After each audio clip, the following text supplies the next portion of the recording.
अपना हाथ छाती पर रखिए, एक गहरी सांस लीजिए और अपनी छाती की गति को महसूस कीजिए। अब सांस छोड़िए और फिर से अपनी छाती की गति को महसूस कीजिए। आपने अभी जो किया, यानी जब आपने सांस अंदर ली तब इस क्रिया को अंतः श्वसन या इन्हेलेशन कहते हैं, और जब आपने सांस बाहर छोड़ी तब इस क्रिया को निःश्वसन या एक्सलेशन कहते हैं, और ये दोनों क्रियाएं मिलकर श्वासन या ब्रीदिंग कहलाती हैं। इस वीडियो में हम यह समझेंगे कि श्वासन की यह प्रक्रिया कैसे काम करती है और इसकी क्रिया विधि क्या है। लेकिन आगे बढ़ने से पहले यदि आप चाहें तो वीडियो को यहीं रोककर श्वसन तंत्र के विभिन्न भागों को देख सकते हैं। इस वीडियो में हम श्वासन की क्रिया विधि को समझने के लिए मुख्य रूप से फेफड़ों, डायाफ्राम, पसलियों और इंटरकोस्टल मसल्स यानी अंतरापर्शुक पेशियों पर चर्चा करेंगे। ठीक है, तो श्वासन की प्रक्रिया में दो मुख्य कारकों का योगदान होता है। इनमें से एक है दाब में अंतर और दूसरा है पेशियों का संकुचन और शिथिलन। अब दाब में अंतर का क्या मतलब है? हम जानते हैं कि वायु के कण वायुमंडल में एक दाब उत्पन्न करते हैं जिसे एटमॉस्फेरिक प्रेशर या वायुमंडलीय दाब कहा जाता है, और यह सामान्यतः 760 mmHg होता है। इसी तरह हमारे फेफड़ों के अंदर भी एक दाब उत्पन्न होता है जिसे इंट्रापल्मोनरी प्रेशर या आंतर फुफ्फुसी दाब कहा जाता है। लेकिन श्वासन के लिए ये दोनों दाब महत्वपूर्ण क्यों हैं? तो हम जानते हैं कि वायु हमेशा उच्च दाब वाले क्षेत्र से निम्न दाब वाले क्षेत्र की ओर जाती है, यानी वायु के संचरण के लिए प्रेशर ग्रेडियंट या दाब प्रवणता की आवश्यकता होती है। इसका क्या मतलब है? तो इसका मतलब यह है कि श्वासन के लिए भी, यानी फेफड़ों के भीतर और बाहर वायु के प्रवाह को सुनिश्चित करने के लिए वायुमंडल और हमारे फेफड़ों के बीच दाब प्रवणता उत्पन्न करना पड़ता है, और यह दाब प्रवणता डायाफ्राम और इंटरकोस्टल मसल्स यानी अंतरापर्शुक पेशियों के संकुचन और शिथिलन के द्वारा उत्पन्न होती है। इनमें से अंतरापर्शुक पेशियां पसलियों के बीच स्थित होती हैं, और ये दो प्रकार की होती हैं, अंतः अंतरापर्शुक पेशियां और बाह्य अंतरापर्शुक पेशियां। लेकिन डायाफ्राम और अंतरापर्शुक पेशियां दाब प्रवणता कैसे उत्पन्न करती हैं, यह जानने के लिए चलिए वायुमंडल और फेफड़ों के बीच वायु के प्रवाह के बारे में थोड़ा और समझते हैं। तो मान लीजिए कि ये हमारे दो फेफड़े हैं, यह डायाफ्राम है, ये पसलियां हैं, और इन पसलियों के बीच इंटरकोस्टल मसल्स हैं। अब आराम की स्थिति में, यानी श्वासन के दो चक्रों के बीच जब हम सांस ले या छोड़ नहीं रहे होते हैं, तब वायुमंडलीय दाब और आंतर फुफ्फुसी दाब समान होते हैं।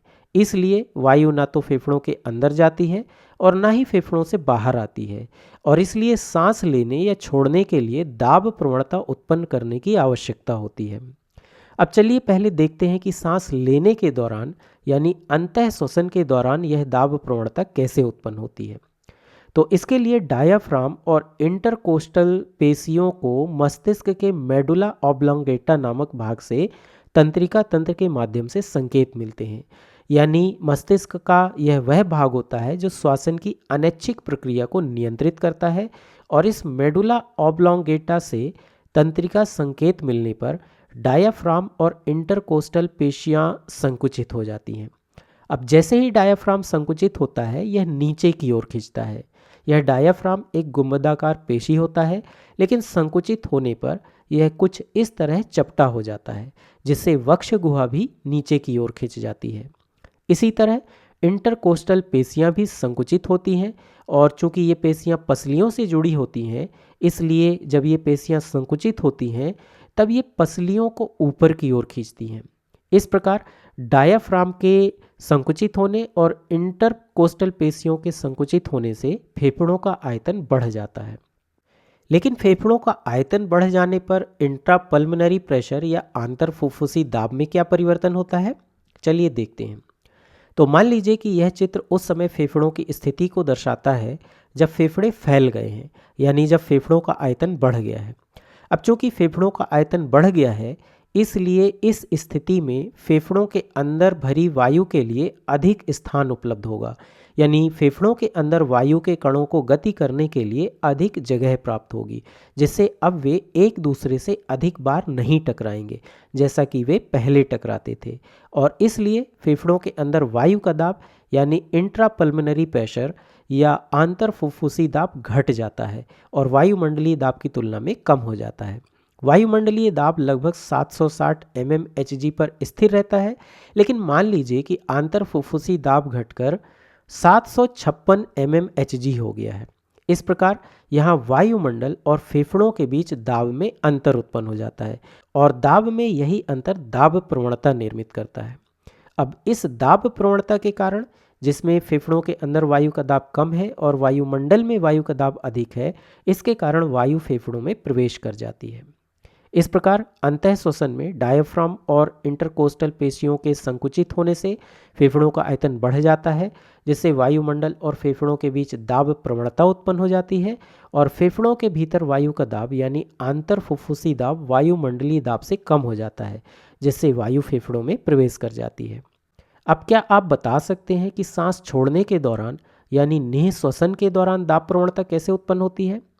स्पष्ट रूप से इसमें अंतः श्वसन का ठीक विपरीत होता है। निःश्वसन के दौरान डायाफ्राम और इंटरकोस्टल पेशियां शिथिल होकर अपने मूल आकार में लौट आते हैं। डायाफ्राम शिथिल होकर ऊपर की ओर चला जाता है और इंटरकोस्टल पेशियां शिथिल होकर पसलियों को नीचे ले आती हैं और इसके कारण फेफड़ों का आयतन घट जाता है। अब चूंकि फेफड़ों का आयतन घट गया है, इसलिए फेफड़ों के भीतर भरी वायु के लिए स्थान भी कम उपलब्ध होता है, जिसके कारण फेफड़ों के अंदर वायु के कण एक दूसरे से अधिक बार टकराने लगते हैं और इसलिए इंट्रापल्मोनरी प्रेशर या आंतर फुफ्फुसी दाब बढ़ जाता है और वायुमंडलीय दाब से अधिक हो जाता है। वायुमंडलीय दाब अभी भी लगभग 760 mmHg ही होता है, लेकिन मान लीजिए कि आंतर फुफ्फुसी दाब जो अंतः श्वसन के दौरान 756 mmHg था, मान लीजिए कि अब वह बढ़कर 764 mmHg हो गया है, यानी वायुमंडलीय दाब से अधिक हो गया है। इसके कारण वायुमंडल और फेफड़ों के बीच पुनः दाब में अंतर यानी दाब प्रवणता उत्पन्न हो जाती है, लेकिन इस बार जो दाब प्रवणता है उसमें फेफड़ों के अंदर वायु का दाब अधिक है, जबकि वायुमंडल में वायु का दाब कम है। इसलिए अब वायु फेफड़ों से बाहर निकल जाती है। इस प्रकार निःश्वसन के दौरान डायाफ्राम और इंटरकोस्टल पेशियों के शिथिलन से फेफड़ों का आयतन घट जाता है, जिससे फेफड़ों के भीतर वायु का दाब यानी आंतर फुफ्फुसी दाब वायुमंडलीय दाब से अधिक हो जाता है और वायु फेफड़ों से बाहर निकल जाती है। तो यह थी ब्रीदिंग या श्वसन की क्रिया विधि। अब श्वसन की इस क्रिया विधि को समझने के बाद क्या आप बता सकते हैं कि जब हम अधिक ऊंचाई वाले किसी स्थान पर जाते हैं, जैसे जब हम पहाड़ों पर जाते हैं, तब हमें सांस लेने में कठिनाई क्यों होती है? इसका कारण यह है कि जैसे जैसे ऊंचाई बढ़ती जाती है, वैसे वैसे वायुमंडल में वायुदाब घटता जाता है और इसलिए फेफड़ों के भीतर भी वायु का दाब घटता जाता है। लेकिन ऐसी स्थिति में भी श्वसन के लिए वायुमंडल और फेफड़ों के बीच दाब प्रवणता को बनाए रखना आवश्यक होता है और इसके लिए अब हमें अधिक बार और अधिक गहरी सांसें लेना पड़ता है ताकि शरीर में ऑक्सीजन की उचित मात्रा पहुंचती रहे। यही कारण है कि जब हम अधिक ऊंचाई वाले किसी स्थान पर होते हैं, तब हमें सांस लेने में कठिनाई होती है।